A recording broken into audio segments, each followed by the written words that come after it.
Okay, welcome back. Welcome back. I'm Don Jessup. This is Blue, and we have another day kind of preparing him for riding. Now, Blue comes out pretty good now. He's easy to catch. I've got my initial boundaries set really easy. I can set my clockwork, excuse me, left and right, pretty easy. He's light, he's responsive, he's got it. So from boundaries, we move into bonding. And bonding is doing something he likes. So we find his favorite itchy spots. And also it's touching all the 6 sensitive areas, the ears, the eyes, the lips, the lower legs and feet, under the belly. Sometimes he likes this. The thing about bonding is that you want to get to know your horse. And then the tail. You want to get to know where the tension is. You want to get to know what he likes, and you want to indulge in those things that he likes. Food is a great bonding technique, but you have to be careful. I've done some videos on how to use treats so that he takes them nicely and doesn't get a habit of grabbing treats. As we progress from the connection to the boundaries to the bonding, we then begin our bravery tests. And I do this every day. And what I do is I integrate the boundaries just like that. I went to grab my flag. He came too much towards me, so I pushed him back to arm's length. What I'm doing, what I'm trying to show to you is in the beginning, it's like boundaries, 20 minutes, just boundaries, clockwork, boundaries, left, right, 3 o'clock, 6 o'clock. Now it's like we're infusing the boundaries and the bonding and the connection into the other skills. So bravery skills, we want to be good with the flag. Basic skills like circles and sideways. You're going to see me spend less time in a structured 20-minute boundary session and more like boundaries set inside the training itself. If he's good with our initial boundaries, then I'll move on and start into basic skills much sooner. If he's not good with initial boundaries, then I need to stick with it until it's good. Just like the other day, I think I spent nearly 20 minutes reasserting boundaries and bravery. Today, he's got it pretty quick. So here we go, rubbing him down with the flag.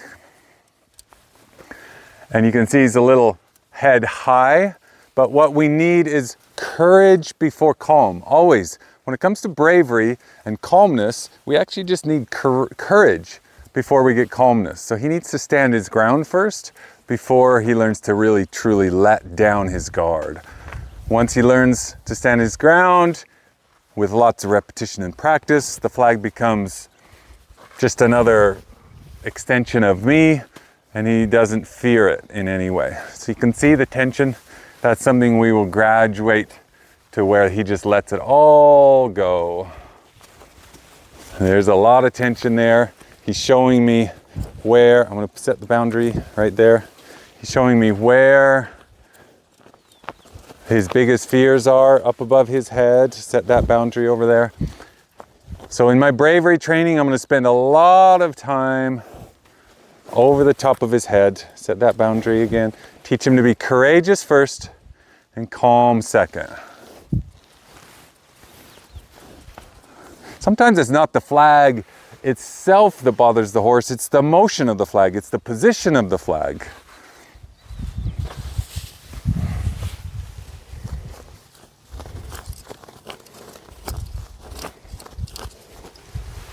Getting better. Okay, we're going to come back to that and keep reinforcing that. What we're going to do is start to install his basic skills. I've got the saddle there. I've always got this hope that if he's progressing really quickly, he's going to carry the saddle and eventually me. And because these sessions are only 20 minutes, I want him to progress nicely and smoothly with me. And if I get hung up in any stage, I'm going to come back and reinforce that. So our basic skills include sideways and circles and sending. Essentially, it's like our clockwork. I need to be able to set him back and then guide him around the clock like this. And instead of stopping halfway around the clock, I just carry on maybe 1 or 2 cycles all the way around the clock. And I didn't ask him to trot, but we're just sort of getting a baseline understanding of what he understands about circles. Why do circles? This is really important. Real quick, I have to like highlight this right now. I'm doing circles, but I'm pausing not just to talk to you, but to bond with him. That way, he doesn't feel like it's training constantly. There's little moments where there's pauses and breaks, like recesses. So even though I get to tell you a story, he's getting the benefit of those micro pauses. So circles have two basic benefits. One, I get to test his bravery carrying a saddle or a rider. And two, I get to train his balance. There's more, and there's a lot more like technical details as we get into circles, how you use your tools, how you position your body, should you stand still and let them go, how many circles. It gets really technical, but let's take it down to its baseline understanding. I want to see how brave he is, and then I want to start to develop his balance. That's the reason I'm playing with circles. So if I ask him out onto the circle here, I'm going to put my flag up and leave it up because I'm testing his ability to handle the flag in motion while he's moving. And if he can't handle the flag touching him while he's walking around there, then we have a problem. He's doing pretty dang good with that. That's a nice little bravery test in motion. Let's go the other way. I'm going to leave my flag up. I'm going to move my flag around different spots around his body. And if he stays fairly neutral about it, then that's a wonderful bravery test. It's a great way for me to just explore how confident he is, because I'm going to be up there and he's going to see my leg hanging off his side, or my arms moving about, or what if my hat comes off and falls on the ground, or my jacket. I need to know that things to the side of him are not going to bother him. So I get to use the circles to test how brave he is. And second, I get to use circles to start to help him balance. And it's as simple as this. He's got three big bone structures: his head and his shoulders and his hips. I want those three parts equal distant from me as he circles around. Then he'll learn balance. So I can push his hips a little bit, push his shoulder a little bit, push on his hips there a little bit, pull on his head maybe, maybe push his head a little bit here because it came too close. And I'll go around for a circle or two just playing with balancing his body parts so he doesn't learn to travel poorly. Push his hips just a little bit more, and then he goes too fast. So I pull his head a little bit, just trying to help him learn to slow down. I'm going to give you a treat because that was really sweet. And a little recess and a pause. I'm going to teach him how to carry himself so he'll have a longer, healthier life. And then when he carries a rider, he's not dropping his shoulder and misappropriately putting his weight onto one foot or the other. He's developing balance. You doing good, Blue? What are we doing for time? I want to keep it down to 20 minutes because I want to make sure. All right. We're not making these sessions too long for you as the viewer, and also not too long for him. And carry around the circle for just a minute. Pushing his three big body parts in an equal distance from the center. Now, because circles get so technical, and if you ask 10 instructors how to circle your horse, you're going to get 11 different answers. I want to break it down for you as simple as I can. I'm doing the circle to test his bravery with a flag or a rider or a saddle. And I'm doing the circles to develop his balance. Developing his balance, it's easiest to turn with him so you can guide and direct the body parts. If you stand still and let him circle around, he might learn balance by himself, maybe. About 20% of horses will kind of find it on their own, and the 80% of horses need a little help, and that's okay. Help him. That's a good thing. If he's anxious at all, it's going to take a long time, and then he'll do the wrong thing for too long, and he'll put too much weight on the inside front and develop repetitive stress, so it's better just to teach him to go slow and kindly around the circle. There's another skill I want to slowly develop. It's called sideways. So I'm going to draw a line in the ground, on the ground with my boot, straight line, about 10 feet long.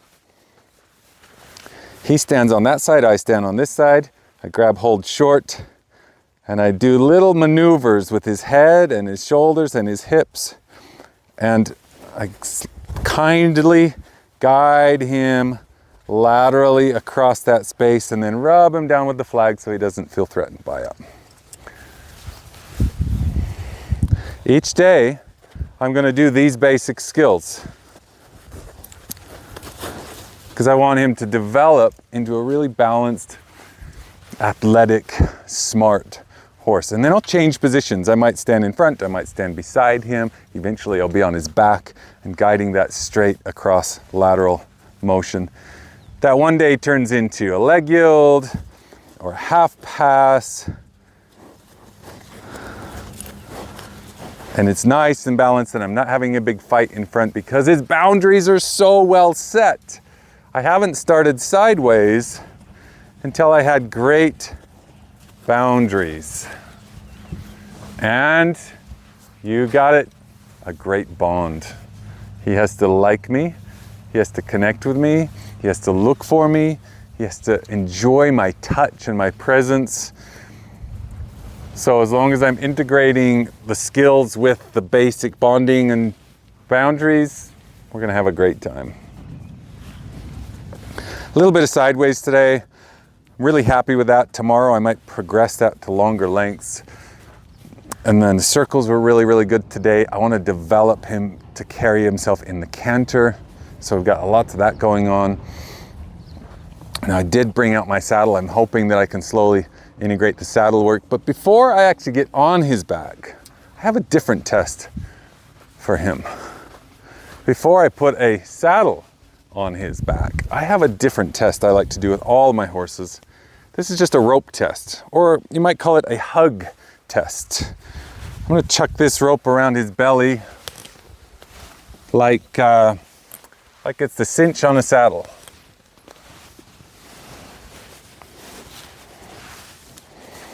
I'm pretty sure he's going to carry a saddle just fine.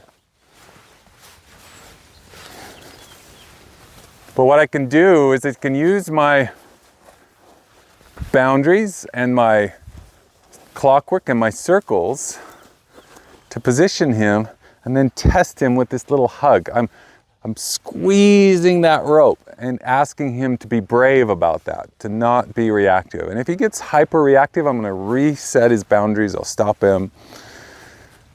I'll put it in lots of different positions because my Western saddle has two cinches. It's got the one in front and then it has the one behind. So I'm going to prepare him for those things with the rope.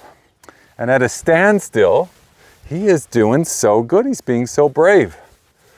So we're going to use our circles now to test his bravery. Here we go.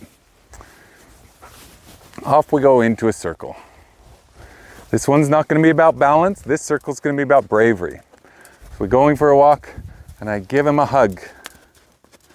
And he says, I don't mind that. So I can release it and reward him. And I can give him another hug. See, that saddle is going to hug him. And if he reacts to that rope, then I think, boy, I don't have to have that big heavy saddle on there to train him to be non-reactive. I can just help him understand the squeeze or the hug of a saddle here with a rope. And a lot of people avoid this technique because it can get a little Western. If you time it wrong or squeeze too hard, if you overface the horse, do too much too soon, the horse can get really anxious about that. But if you take it slow and really make it about him learning to be courageous, it's just a hug. You're just asking him to respond without reacting, to carry the rope and maybe feel a little tug on it. My legs are going to be wrapped around him. I want him to safely navigate these experiences, these tactile experiences. I'm just going to go to the other side. And each day, every single day, I'm not going to do the rope. The rope is more like a preliminary test it'll become the saddle. And we will progress to different gaits. Once he learns to canter on the circle, I'll try this at the canter. And he'll carry the saddle at the canter. And then he'll carry me at the canter. But he's got to feel good about it. If I just rush him into it and try to get him through it. Famous trainer named Ray Hunt. He used to say, you can't go through a muddy puddle and come out clean on the other side. Essentially, I want to take him to the edge, test, like, what does that feel like to be hugged around your belly? And he says, I'm okay with that. Great. I don't have to push him to where he's bucking and bronking and forcing him to really be good about that. In fact, if he's doing all that, I probably missed a step before that relative to the bonding or the bravery training, just standing still. So it's a nice little test. A little test I'm very happy with. He gets a recess while I figure out all my other stuff here. Coordinate my tools. Taking the time to just roll up your ropes, believe it or not, is worth it. Sometimes we're in too much of a hurry to train the horse. And these little moments where I stop and recalibrate and do all my tools, well, they help give that horse that recess. We're gonna try a pad. Now each day, as he gets really, really good with these things, I'll spend less time in the preparation and more time in the skill development. Let's try the pad. Here we go. Can you carry that? Again, I have two reasons to circle my horse. Number one, to test his bravery. And number two, to train his balance. So I'm going to ask him to trot around there, and he looks great. He looks like he's not reactive to the saddle pad. So we let him rest. I didn't give him a little reward because he's staying with me here. And we move on to the big saddle. Big, heavy Western saddle. I normally ride English, but I have, for a lot of my career, ridden Western, and it has its own value. You're doing great. It's heavy, it's awkward, it's noisy. It makes all kinds of new sensations for the horse. It has different applications. Because our bonding and our bravery has gone so well, he's standing his ground. Remember all that clockwork we did in the beginning? Teaching him to reset, to come back. Imagine if I hadn't done that, how poorly our saddling would be going right now. I don't have to walk on eggshells around him.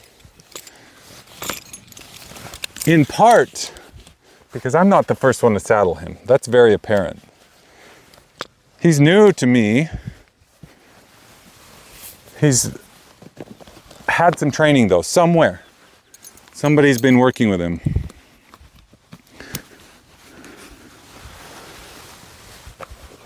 So he's basically telling me through his body language and his response systems and his non-reactivity that he's willing to accept more and more and more and more and more. Okay, we'll just go a couple more minutes. Let's see how you handle the saddle. Cinch up in stages. Don't do it all at once. Ask him to take a step backwards here. And rest again. That's going to be my first step when I'm riding too, is actually a backward step. Just to make sure I have brakes. When I learned how to fly an airplane, my instructor said, put your foot on the brake before you take off. You got to know that you have brakes. You have to know that you have brakes. I've got a connection again. Don't walk on eggshells around your horse. Do your early prep with your bravery and your bonding before you do a lot more. That's my boy. Okay, one last circle. One last circle. Will you carry the saddle? And if he says, I can't carry that saddle, I have to explode. We'll just do little micro movements. Maybe instead of a circle, I should do clockwork, like stand here at 3 o'clock and move over here to 9 o'clock and stand again. And I don't jump right into it. And then I remind him that we have boundaries. Good job. And then come over here, back to 3 o'clock.